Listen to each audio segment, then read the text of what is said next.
Hello everyone, welcome to this channel, and today we are going to discuss about the second chapter of science class 10th. The name of the chapter 2 is acids, bases and salts. So in this chapter we will discuss about these three concepts in this video, and we will discuss this chapter with the bilingual method, यानी कि हम लोग हिंदी और English दोनों में बातें करेंगे इस चैप्टर्स के बारे में. And one more thing that this video is sponsored by Indian educator group. So शुरुआत करते हैं इस चैप्टर की. सबसे पहले जानते हैं कि एसिड होता क्या है, बेस क्या होते हैं, और उसके बाद में फिर बात करेंगे सॉल्ट की. तो सॉल्ट अभी के लिए रोकते हैं, सबसे पहले एसिड और बेस की बात एक साथ करते हैं. तो यहाँ पर आपको एक छोटे से फिगर में एसिड और बेसिस के बारे में यहाँ पर चीज़ें दिख रही होंगी कि एसिड्स क्या होते हैं या बेसिस क्या होते हैं. एसिड्स की स्पेशली अगर बात की जाए तो पहचान में मैं आपको बता दूं कि एसिड्स को जब भी वाटर में सॉल्युबल किया जाता है या वाटर मिलाया जाता है तो उसमें या ऐसा कहते हैं कि जो है जब एसिड को हम ब्रेक करते हैं तो उसमें हाइड्रोनियम आयन या हाइड्रोजन आयन अलग होता है. तो जब भी हाइड्रोजन आयन की अगर बात करेंगे तो hydrogen ion will represented as H plus ion. जब हम एसिड को ब्रेक करते हैं या एसिड को तोड़ते हैं किसी भी रिएक्शन के थ्रू, तो वो हमें अगर हाइड्रोजन आयन देता है या हाइड्रोजन आयन के सिवा हमारे पास अगर तोड़ने में किसी चीज़ को तोड़ने में H3O पॉजिटिव H3O पॉजिटिव ये या फिर hydrogen ion H plus ion जिसको कहते हैं, इन दोनों में से अगर कोई भी एक आयन मिलता है तो वो पहचान होती है एसिड की. अगर हम बात करें बेसिस की तो बेसिस की बात करने के लिए हम जैसे अभी हमने ब्रेक मेथड की बात की, यानी कि अगर हम एसिड है हमने उसको ब्रेक करके देखा, हमने उसको जो है अलग अलग करके देखा कुछ केमिकल रिएक्शंस की हेल्प से, तो हमने देखा कि उसमें हाइड्रोनियम आयन जो कि H3O पॉजिटिव और हाइड्रोजन आयन H पॉजिटिव मिलते हैं. या हाँ ठीक है, उसी तरीके से बेसिस की अगर बात करें तो बेसिस को ब्रेक करने पर OH निगेटिव आयंस मिलते हैं. कौन से आयन मिलते हैं, एक बार फिर से मैं लिख रहा हूं, जरा ध्यान से देखिएगा. OH निगेटिव, इसे हम हाइड्रोक्साइड आयन कहते हैं. ठीक है, तो जब भी किसी भी चीज को, किसी भी कंपाउंड को हम किसी रिएक्शंस के थ्रू कुछ रिएक्शंस के थ्रू ब्रेक करते हैं किसी एक कंपाउंड को, और वो अपने दो कंटेंट में डिवाइड हो जाए, यानी बेसिकली डिकम्पोजिशन रिएक्शन है. पिछले चैप्टर में आपने डिकम्पोजिशन रिएक्शन पढ़ी होगी, तो मुझे उम्मीद है कि डिकम्पोजिशन मेथड आपको पता होगा या डिकम्पोजिशन रिएक्शन के बारे में आप बेहतरीन तरीके से जानते होंगे. तो अगर हम लोग डिकम्पोजिशन मेथड का यूज करते हैं और किसी भी सब्सटेंस को ब्रेक करते हैं या डिकम्पोज करते हैं, तो उसमें डिकम्पोजिशन में अगर हमें H पॉजिटिव या फिर H3O पॉजिटिव, ये दोनों में से कोई एक भी आयन मिलता है तो वो एसिड हो जाता है. लेकिन अगर हमें OH निगेटिव आयन मिलता है तो वो बेसिस की पहचान होती है. यानी कि अगर हमें सब्सटेंस से OH निगेटिव आयन मिला तो वो बेस है, और अगर H3O पॉजिटिव जिसे हाइड्रोनियम आयन कहते हैं वो मिलेगा, या hydrogen ion H positive ion मिलेगा, तो फिर वो पहचान किसकी है, एसिड की. अब जरा इनकी कुछ बेसिक्स के बारे में इनके थोड़े से क्लियर कर लेते हैं. इनका टेस्ट कैसा होता है, तो दे आर मतलब एसिड्स का टेस्ट अगर देखें तो acids are sour in the taste, and whereas if will talk about the bases, so bases की अगर बात करें तो बिटर टेस्ट होता है बेसिस का. सो हिंदी में कहा जाए तो एसिड्स खट्टे होते हैं, और बेसिस की बात की जाए तो बेसिस थोड़े से कसैले स्वाद के होते हैं, या इनका स्वाद हल्का सा कड़वा होता है. कड़वा तो नहीं कह सकते लेकिन कसैला ज़रूर कह सकते हैं. एक अजीब सा टेस्ट होता है ना. कभी कभी आपने ऐसा खाया होगा जो ना खट्टा होगा ना मीठा होगा और ना ही कड़वा होगा, तो उस खट्टे मीठे और कड़वे के अलावा जो एक्स्ट्रा स्टेज है टेस्ट की, उसे हम बिटर टेस्ट कह सकते हैं. कड़वा यूज़ कर लेते हैं कहने के तौर पर उसको. ठीक है, तो फिलहाल नॉर्मल तौर पर अगर पहचान देखी जाए एसिड और बेसिस की टेस्ट के अकॉर्डिंग, तो सॉर अगर है, किसी चीज़ का टेस्ट खट्टा है तो वो एसिड्स की पहचान आता है, और अगर बिटर टेस्ट है या हाँ टेस्ट में अगर कोई चीज़ बिटर है तो वो क्या है, बेसिस है। ठीक है। अच्छा, अब ज़रा हम बात करते हैं, एक फिल्टर पेपर या लिटमस पेपर होता है। लिटमस पेपर क्या होता है इसके बारे में हम एक बार फिर बात करेंगे, जब हम एसिड और बेसिस की बात करेंगे उसके बाद बात करेंगे कि लिटमस पेपर क्या होता है। फिलहाल के तौर पर सिर्फ इतना जानिए, इससे हम पता लगाते हैं कि एसिड कौन है और बेसिस कौन है। ठीक है, यानी एसिड्स क्या होते हैं, या हमारे पास जो सब्सटेंस है वो सब्सटेंस एसिड है या बेस है, हम अगर ये पता लगा रहे हैं किसी पेपर के थ्रू, तो वो पेपर हमारा लिटमस पेपर होता है। ठीक है, या लिटमस सॉल्यूशन का भी यूज़ करते हैं। तो अगर लिटमस पेपर नीले से रेड में कन्वर्ट हो रहा है, ब्लू टू रेड कन्वर्ट हो रहा है, तो वो एसिड है, वो सब्सटेंस। मान लिया हमारे पास एक टेस्ट ट्यूब में कोई सब्सटेंस था और हमें नहीं पता है कि ये एसिड है या बेस है। ठीक, तो एक्सपेरिमेंट करने से पहले we should take the litmus paper and we should tip that litmus paper lightly in that test tube, and if the color of blue litmus paper to red will be change, अगर colour blue litmus paper का red में change होता है तो याद रखिएगा कि वो सब्सटेंस क्या है, एसिड है। और अगर वहीं हम रेड लिटमस पेपर लें, ठीक है, रेड लिटमस पेपर हम ले रहे हैं और वो ब्लू में कन्वर्ट हो जा रहा है, तो फिर वो क्या है, हमारा बेस है। ठीक है। अच्छा, कुछ एग्जाम्पल्स की अगर बात करें तो यहाँ पर आपको HCl दिख रहा होगा, सल्फ्यूरिक एसिड दिख रहा होगा, नाइट्रिक एसिड वगैरह दिख रहा होगा, एसिटिक एसिड वगैरह दिख रहा होगा। और उसके साथ साथ ये तो एसिड हो गया। बेसिस की बात की जाए तो यहाँ आप देख रहे होंगे NaOH, जिसको हम सोडियम हाइड्रोक्साइड कहते हैं, पोटेशियम हाइड्रोक्साइड, कैल्शियम हाइड्रोक्साइड और अमोनियम हाइड्रोक्साइड भी दिख रहा है।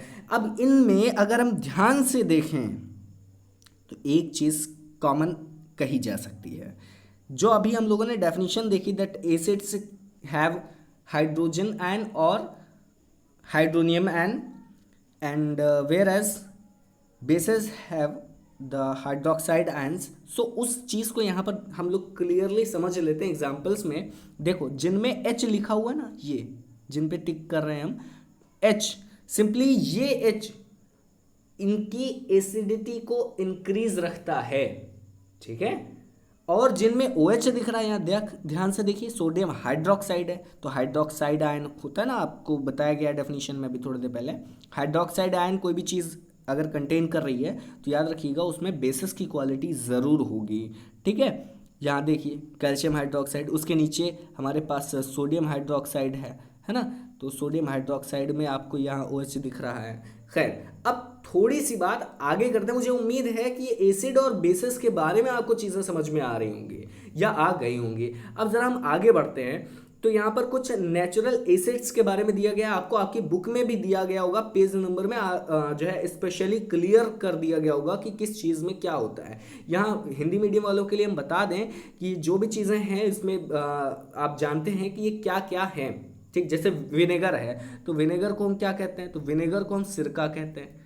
ठीक, विनेगर को सिरका हो गया। सिरका में कौन सा एसिड होता है, तो याद रखिएगा सिरके में हमारा एसिटिक एसिड होता है, जो अभी हम लोगों ने देखा ना, CH3COOH, तो ये एसिटिक एसिड है। और एसिटिक एसिड किस में पाया जाता है, वो पाया जाता है हमारा विनेगर में। किसमें, विनेगर या सिरका में। एंड ऑरेंज, संतरा आपने खाया होगा, कुछ जगहों पर इसको नारंगी भी कहते हैं, तो संतरा या नारंगी या नींबू, है ना, इस तरीके के जितने भी फल होते हैं या फ्रूट जो भी हैं, ऑरेंज, लेमन, इस टाइप के, तो उनमें कौन सा एसिड होता है, तो उनमें सिट्रिक एसिड होता है। कौन सा, सिट्रिक एसिड।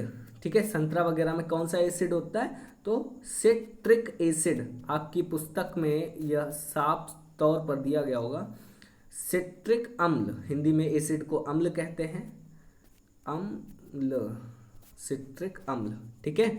अच्छा, अगर हम बात करें टैमरिंड की, ठीक है, टैमरिंड को हिंदी में मुझे इस वक्त याद नहीं आ रहा, तो मैं आपको बाद में बताता हूँ।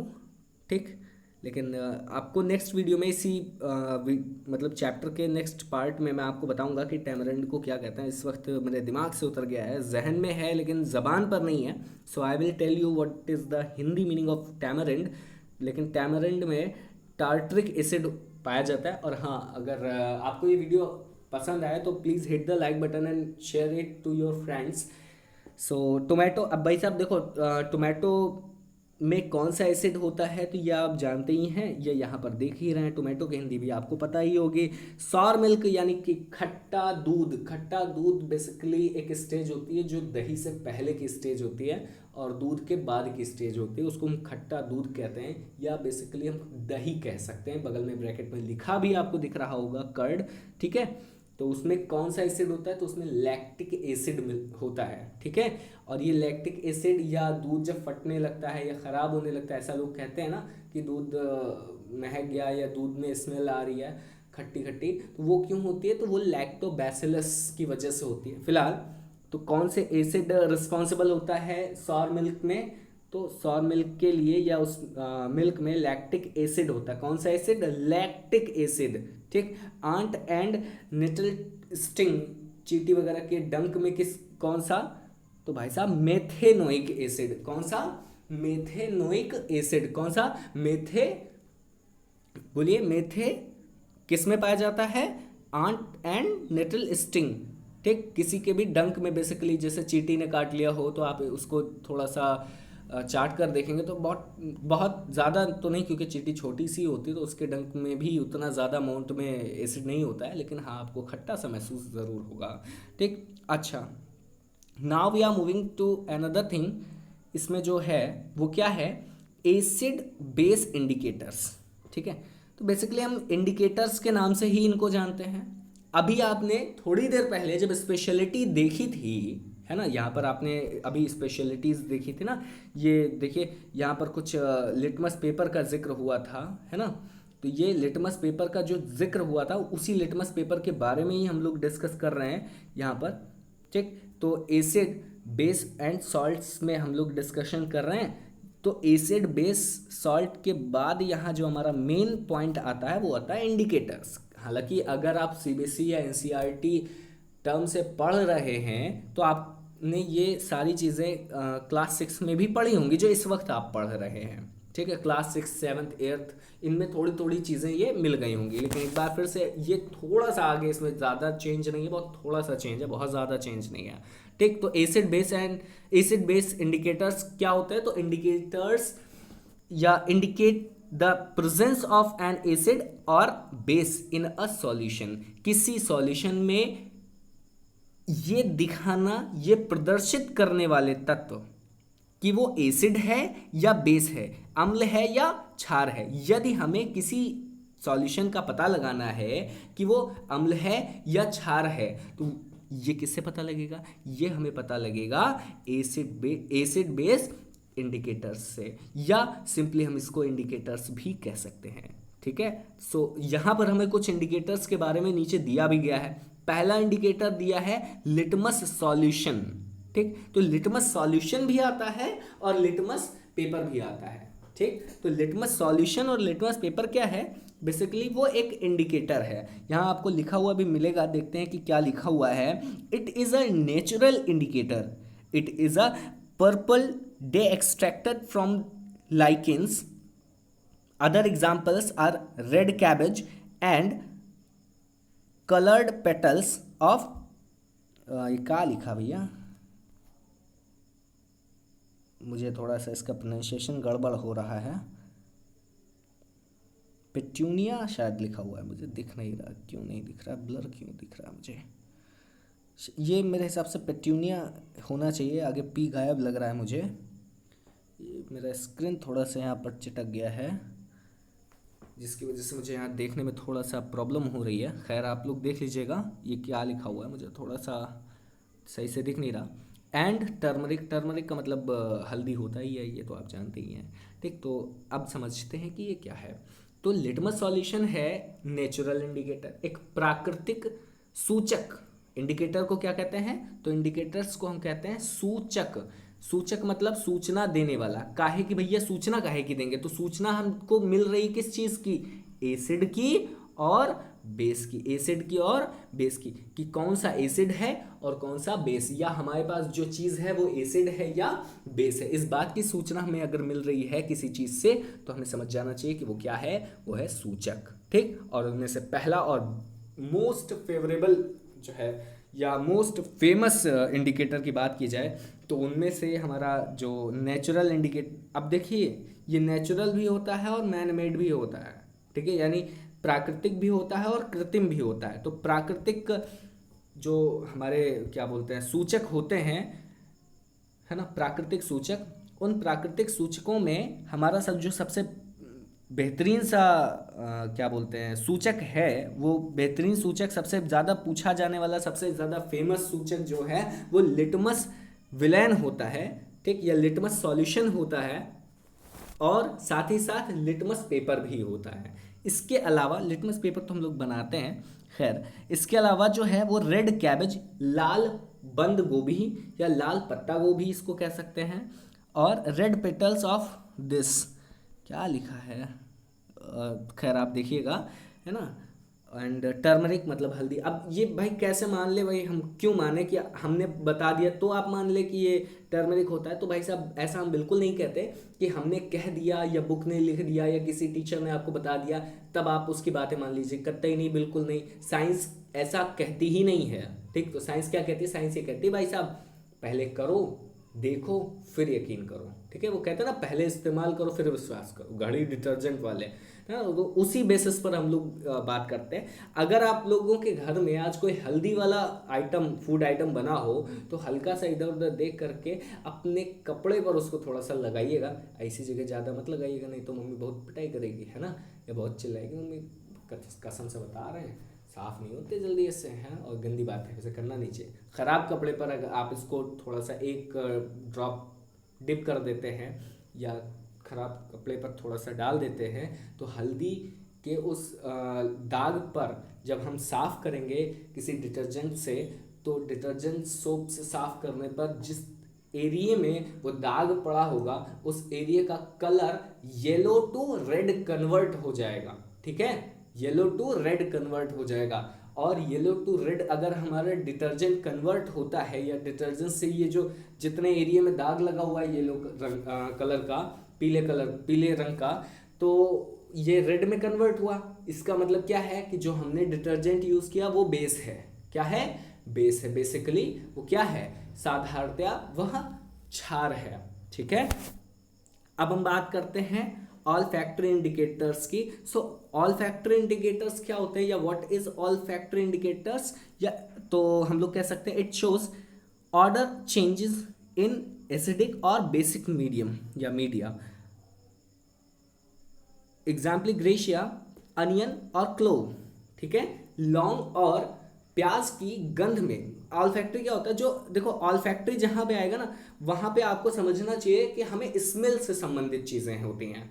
इंडिकेटर का मतलब सूचक, यानी जहां गंध से हमें पता चल जाए वो ऐसे इंडिकेटर क्या होते हैं, उन्हें हम गंधीय सूचक या गंध सूचक कहते हैं। ठीक, जो स्मेल से रिलेटेड होते हैं। So all factory indicator shows order changes in acidic और बेसिक मीडियम्स या मीडियम, सॉरी, है ना। तो अब आपने समझा, प्याज काटते हैं तो प्याज की अगर हम एक बंद कमरे में प्याज काट रहे हैं तो एक लगभग फिक्स अमाउंट से ऊपर का प्याज काटने पर, फिक्स अमाउंट की क्वांटिटी के ऊपर अगर हम प्याज को काटते हैं तो एक तो उसका जो थोड़ी सी सेल्स जो है उसकी ब्रेक करने पर कुछ जो एटमॉस्फेयर में आंखों में जलन वगैरह का एहसास तो होगा ही, साथ में हमें एक गंध का भी एहसास होगा। आपने जब ज़्यादा प्याज खाया होगा, कच्चा प्याज, तो आपके मुंह से भी स्मेल आना शुरू हो गई होगी। अगर ऐसा हुआ है तो आप समझिएगा कि हम इस चीज़ का भी पता लगा सकते हैं। ठीक है, स्मेल से भी हम एसिडिक और बेसिक मीडियम का पता लगाते हैं। ठीक है, इस बात का ख्याल रखिएगा। चलिए, फिलहाल मुझे उम्मीद है कि आपको समझ में आ रही होंगी बातें। ज़रा आगे बढ़ते हैं। यहाँ तो अभी तक हम लोगों ने बहुत ही धीमे बातें की हैं, अब हम थोड़ी सी ज़्यादा तेज़ स्पीड में बातें करते हैं। देखिए, हमारे पास यहाँ पर कुछ इंडिकेटर्स दिए गए हैं। ब्लू लिटमस सॉल्यूशन, जब रेड में कन्वर्ट हो जाए तो क्या होता है, वो मीडियम, जिस मीडियम में ऐसा हुआ या जिस सॉल्यूशन या जिस सब्सटेंस के साथ ऐसा हुआ वो सब्सटेंस कौन सा है, एसिडिक।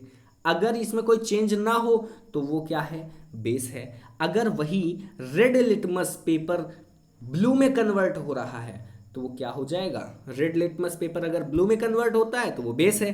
अगर रेड लिटमस पेपर चेंज ही नहीं होता, मान लिया हमारे पास एक बॉटल में कुछ चीज़ें थी और उसमें कुछ चेंज ही नहीं हुआ, तो अगर चेंज नहीं हुआ तो वो एसिड है, और अगर चेंज हो गया तो वो बेस है। ठीक है, रेड लिटमस सॉल्यूशन या रेड लिटमस पेपर की बात है, समझ में आ रही बात। अच्छा, हल्दी की बात करें, हल्दी अगर हम एसिड में डुबोएंगे या एसिड की एक बूंद हल्दी लगे हुए कपड़े पर डालेंगे तो उसके कलर में कोई भी चेंज नहीं होगा। लेकिन अगर वो रेड में कन्वर्ट हो रहा है तो इसका मतलब क्या है, वो बेस है। ठीक है, अभी थोड़ी देर पहले हमने आपको एक डिटर्जेंट वाला जो है एग्जाम्पल भी बताया था, तो मुझे उम्मीद है कि आपको समझ में आ रहा होगा। So now we are moving to next example which is methyl orange. अब मिथाइल ऑरेंज अगर रेड होता है तो वो एसिडिक है। ठीक, मिथाइल ऑरेंज अगर रेड कलर दिखाता है तो वो क्या है, एसिडिक है। लेकिन अगर वो येलो बन जाता है, पीला कलर में कन्वर्ट हो जाता है, तो इसका मतलब मीडियम कैसा है, बेस है। ठीक है, चलिए आगे बढ़ते हैं। आगे हमारे पास है फिनोफ्थेलीन। ठीक, कलरलेस फिनोफ्थेलीन यानी रंगहीन फिनोफ्थेलीन। रंगहीन फिनोफ्थेलीन में कोई चेंज नहीं होता, तो याद रखिएगा वो एसिडिक है, मीडियम एसिडिक है। लेकिन अगर वो गुलाबी हो जाता है या पिंक हो जाता है तो वो कैसा है, बेसिक मीडियम है। ठीक है, चलिए आगे बढ़ते हैं। डाइल्यूट एसिड क्या होता है, तो बेसिकली ऐसा एसिड जिसमें पानी की मात्रा ज़्यादा हो वो क्या है, डाइल्यूट एसिड। यहाँ साफ तौर पर आपको डेफिनेशन भी दी गई है, ज़रा पढ़ने की कोशिश करेंगे डेफिनेशन को यहाँ पर हम लोग मिल करके। क्या है डेफिनेशन, आइए देखते हैं। Contains only a small amount of acid and a large amount of water. बस, यानी अम्ल कम मात्रा में हो और क्षार, सॉरी एसिड को क्या बोलते हैं, अम्ल कम मात्रा में हो और ये जो वाटर है जल, जल ज़्यादा मात्रा में हो। अगर ऐसा सॉल्यूशन मिलता है तो वो डाइल्यूट सॉल्यूशन या डाइल्यूट एसिड कहलाता है। अब यहाँ दो चीज़ें आती हैं। ठीक है, अगर डाइल्यूट है तो डाइल्यूट को बेसिकली हम ऐसे समझ सकते हैं गाढ़ा या तरल। डाइल्यूट को तरल कहते हैं, तो गाढ़ा भी तो होगा ना, तो एक मिनट, डाइल्यूट को पतला कहते हैं, पतला या फीका। ठीक, अब कंसंट्रेटेड का मतलब हो जाता है गाढ़ा, तो गाढ़े में जब ये जो स्मॉल अमाउंट है यही हाई में कन्वर्ट हो जाए, ठीक, ज़्यादा हो जाए किसका अमाउंट, एसिड का, और ये जो अमाउंट है वाटर का यहाँ पर ज़्यादा, इसको हम कम कर दें। ठीक, एसिड का अमाउंट बढ़ा दें और वाटर का अमाउंट कम कर दें, तो जब हम एसिड बढ़ाएंगे और वाटर कम करेंगे तो हमारा वो एसिड कैसा मिलेगा, कंसंट्रेटेड। ठीक, डेफिनेशन यहाँ पर आप एक बार पढ़ सकते हैं। Concentrated acid contains a large amount of acid and a small amount of water. Understand, so I hope you are getting my point easily, समझ में आ रहा होगा। आगे की बात करते हैं, आप बताइएगा ज़रूर, रिप्लाई ज़रूर दीजिएगा कि आपको कैसे चीज़ें समझ में आ रही हैं। ठीक है, चलिए आगे बढ़ते हैं, और आगे बढ़ने के साथ साथ यहाँ पर छोटी सी बात करते हैं जल्दी से। Chemical properties of acids and bases. तो chemical properties of acids and bases की अगर बात करें और एसिड और बेस दोनों को इकट्ठा मिला दें, ठीक, तो एसिड और बेस को अगर हम मिलाते हैं तो सॉल्ट और हाइड्रोजन बनता है। क्या बनता है, एक मिनट, एसिड और बेस को अगर हम मिलाएंगे तो वो तो न्यूट्रलाइजेशन रिएक्शन हो जाएगी। खैर यहाँ पर है एसिड एंड मेटल, तो एसिड और मेटल को अगर हम मिलाएंगे तो जो बनेगा वो मेटेलिक एसिड होगा। मेटेलिक एसिड सॉल्ट का काम करता है, और जो गैस रिमूव होगी इस गैस को हम हाइड्रोजन गैस कहते हैं। एक्चुअली इसका एक एक्सपेरिमेंट भी होता है। तो हो क्या रहा था कि एक बार ऐसा कुछ एक्सपेरिमेंट चल रहा था जिसमें एसिड और मेटल्स एक साथ यूज किए जा रहे थे।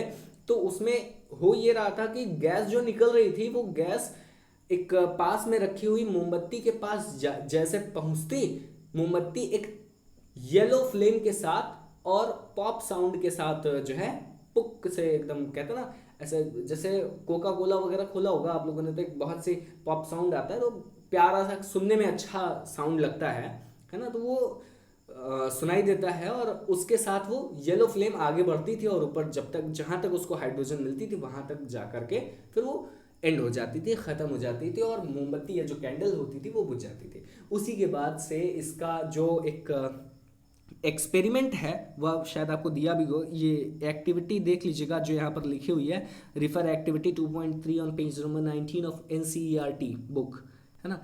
तो ये देखिए पॉप साउंड की बात कर ही रहे थे, वही पॉप साउंड यहाँ पर भी आपको देखने को मिल रहा है। और ये जो बाकी रिएक्शंस हैं, इन रिएक्शंस में यहाँ पर जो आपको एग्जांपल दिया गया है, ये जीएन जिंक है, ये एक तरीके का मेटल होता है, ठीक। अब इस मेटल की जो है रिएक्शन पहले में भी, दूसरे में भी, तीसरे में भी और चौथे में भी, इन सब की रिएक्शन किससे हुई है? एसिड्स के साथ। ये सारे इधर जितने लिखे हुए हैं ना, यहाँ पर आपको एक बार फिर से हम दिखाते हैं, ये जितने लिखे हुए हैं, ठीक है, ये सब के सब क्या हैं? ये एसिड हैं। क्या हैं? एसिड हैं, अम्ल हैं, ठीक।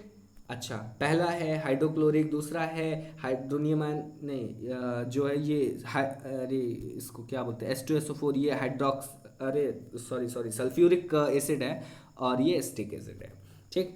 अच्छा, इन सब से जो हमारे पास सॉल्ट मिला है ना, ये मेटेलिक सॉल्ट होता है, याद रखिएगा इस चीज़ को, है ना। अच्छा, अब आगे की बात करते हैं। मेटेलिक सॉल्ट या इसको हम एसिडिक सॉल्ट भी कहते हैं, ठीक, क्योंकि ये एसिड्स की हेल्प से बना है, ठीक है। अगर ये बेस की हेल्प से बना होता तो वो बेसिक सॉल्ट कहलाता। समझ में आ रही बात? मुझे उम्मीद है कि आपको समझ में आ रहा होगा। पॉप साउंड टेस्ट के बारे में मैंने आपको बता दिया, तो ये आप चेक कर सकते हैं, घर पर भी चेक कर सकते हैं इसको बहुत ही केयरफुली, इंस्ट्रक्शंस के नज़रिए से के बाद ही आप देखिएगा। चलिए, सेकेंड पेज के बाद we are moving to the third page. Third page में आपको actions of acid with metal carbonates and metal bicarbonates. अब देखिए बहुत ही इजीली चीज़ें आपको धीरे धीरे समझ में आएंगी, है ना। जब आप प्रैक्टिस करेंगे ना तो चीज़ें आपकी धीरे धीरे क्लियर हो जाएंगी। यहाँ पर मेटल कार्बोनेट है, कोई भी मेटल ले लेंगे तो उस मेटल के कार्बोनेट के साथ जब भी हम एसिड मिला देंगे, क्या मिला देंगे? एसिड। जैसे यहाँ पर लिया गया क्या, या Na2CO3 है, सोडियम कार्बोनेट, सोडियम कार्बोनेट, तो सोडियम कार्बोनेट के साथ जब हमने एक एसिड मिलाया HCl, तो क्या बन गया? NaCl। मैंने आपको इससे पहले वाले चैप्टर में बताया था, जहाँ Na दिखेगा वहाँ जो है डिस्प्लेसमेंट रिएक्शन, अगर क्लोरीन है Na के साथ रिएक्ट करने के लिए तो डिस्प्लेसमेंट हो जाएगा। NaCl के पास तुरंत भाग जाता है, यहाँ भी भाग गया। डिस्प्लेसमेंट, डबल डिस्प्लेसमेंट रिएक्शन का ही ये नतीजा है रिएक्शन, है ना। तो खैर फिलहाल यहाँ पर देखते हैं, मेटल कार्बोनेट यानी सोडियम कार्बोनेट था, एसिड हमारे पास हाइड्रोक्लोरिक था, तो जो सॉल्ट बना वो मेटलिक सॉल्ट कौन सा था? वो हमारे पास कैसा था? क्या नाम था उसका? बताइए, नाम क्या? NaCl को क्या कहते हैं? तो NaCl को हम सोडियम क्लोराइड कहते हैं। वेरी गुड, तो सोडियम क्लोराइड कहते हैं। बहुत बेहतरीन, आप सबका आंसर मुझे यहाँ पर सिस्टम में दिखाई दे रहे हैं। वेरी गुड, आप सबका रिस्पांस भी बढ़िया है। तो ऑनलाइन स्टडी करने का यही फ़ायदा है कि आपके भी रिस्पांस मिलते हैं और मेरे भी रिस्पांस मिलते हैं। मैं आपके कमेंट्स यहाँ पर देख पा रहा हूँ जी। सौरभ का कमेंट, हाँ ठीक है, कमेंट्स आपके बहुत ही तेज़ आ रहे हैं। सो चलिए हम अभी कमेंट को रोकते हैं क्योंकि वीडियो ज़्यादा लंबा हो जाएगा, इसलिए कमेंट पर ध्यान इसमें नहीं देंगे, हम लोग कंटेंट पर ध्यान देंगे। यहाँ पर वाटर लिटिल अमाउंट में एक वाटर अमाउंट भी मिलता है या वाटर भी मिलता है और उसके साथ हमारा मिलता है कार्बन डाइऑक्साइड। एक बात यहाँ ध्यान देने वाली है, वो क्या है? ज़रा सुनते हैं। जब भी कभी मेटल कार्बोनेट, ध्यान से सुनिएगा, मेटल कार्बोनेट कहा है, क्या कहा है? Metal carbonate. हिंदी में इसको मेटल कार्बोनेट ही कहते हैं, कुछ और नाम नहीं है, ठीक। मेटल कार्बोनेट की अभिक्रिया अम्ल से कराई जाएगी। When metallic carbonate reacts with acids that convert to salt and release the carbon dioxide gas with a few of amount of water, ठीक है, या a little amount with water, ऐसा कुछ। यानी मेटल कार्बोनेट अगर हमारा अम्ल से अभिक्रिया करता है तो लवण के साथ साथ क्या? Carbon dioxide. याद रखिएगा, लवण कोई भी हो सकता है, लेकिन कार्बन डाइऑक्साइड गैस जरूर निकलेगी। कब? जब मेटल कार्बोनेट रिएक्ट करेगा अम्ल के साथ, ठीक है, और उसमें लिटिल अमाउंट में वाटर भी जरूर निकलेगा। समझ में आ रही बातें? आइए अब बात करते हैं, ये तो मेटल कार्बोनेट की थी। अगर हम वही मेटल बाइकार्बोनेट ले लें, तो मेटल बाइकार्बोनेट लेने पर क्या होगा? तो यहाँ देखिए सोडियम बाइकार्बोनेट है, तो sodium bicarbonate, when sodium bicarbonate reacts with the acid, any acid, not only HCl, that gives the salt, metallic salt, and released the carbon dioxide with a few of amount of water।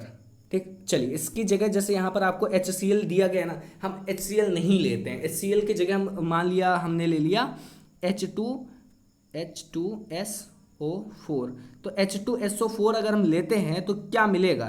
तो जाहिर सी बात है हमारा मिलेगा Na2SO4 plus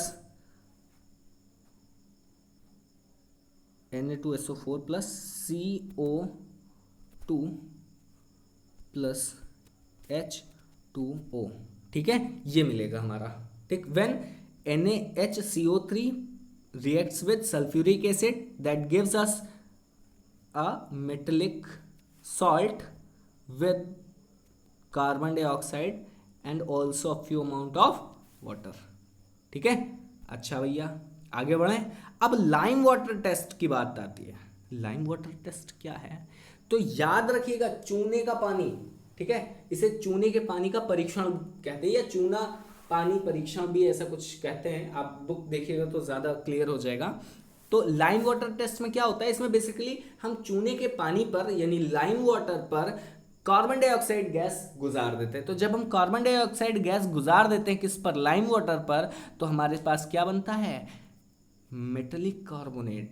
ठीक है, जो कि प्रेसिपिटेट फॉर्म में होता है। Sorry, metallic carbonate lime water है तो कैल्शियम कार्बोनेट बनेगा, क्योंकि मेटल हमारा यहाँ पर कैल्शियम है, और ये प्रेसिपिटेट के फॉर्म में बचेगा और अ फ्यू अमाउंट ऑफ किसका? वाटर। ठीक है, वेरी गुड।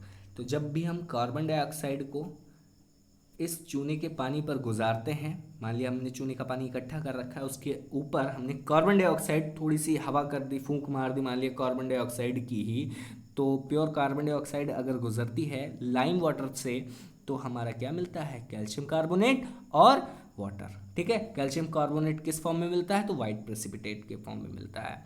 ठीक है, अच्छा, और उसके बाद याद रखिएगा, उसके बाद ये रिएक्शन वहाँ पर ख़त्म नहीं होती है। उसके बाद कैल्शियम कार्बोनेट उस वाटर से भी रिएक्ट कर जाता है, और चूंकि कुछ अमाउंट में कार्बन डाइऑक्साइड गैस पॉट के आसपास अगर बच गई तो वो फिर से रिएक्शन हो जाती है, और वो एक एक्वस सॉल्यूशन बना देता है मेटलिक बाइकार्बोनेट का। ठीक, मेटलिक बाइकार्बोनेट का क्या बना देता है? एक्वस सॉल्यूशन बना देता है। और याद रखिएगा जब भी इस तरीके के डबल रिएक्शंस होंगी, तो याद रखिएगा वो जो एक्वस सॉल्यूशन मिलेगा हमारे पास, that will be soluble in the water, वो जल में विलेय रहेगा, घुलनशील रहेगा। समझ में आ रही बात?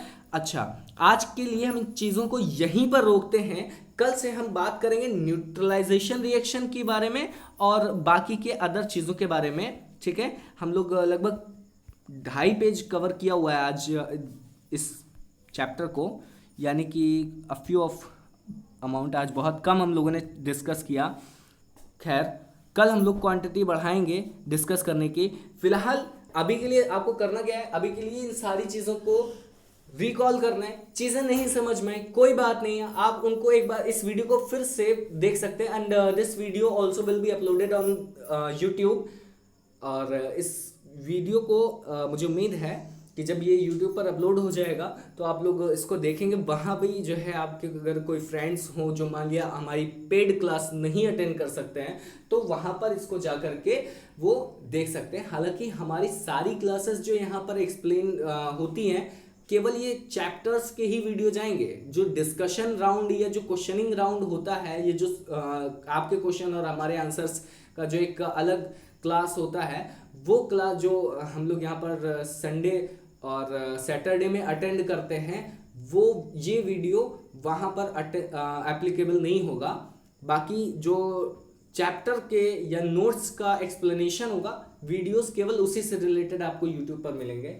तो मुझे उम्मीद है कि आप इस वीडियो को पसंद ज़रूर करेंगे और आपके जो जो भी फ्रेंड पेड क्लास अटेंड नहीं कर सकते उन तक ये वीडियो यूट्यूब के थ्रू आप ज़रूर पहुंचेंगे। फिलहाल के लिए अभी के लिए बस इतना ही। We will meet for further things for the next video. Thank you so much and hit the like button and don't forget to subscribe this channel if you haven't. And भाई अगर कर सकते हैं तो पेड क्लास अटेंड कर लीजिए। Okay, thank you so much, see you, bye bye, take care, love you.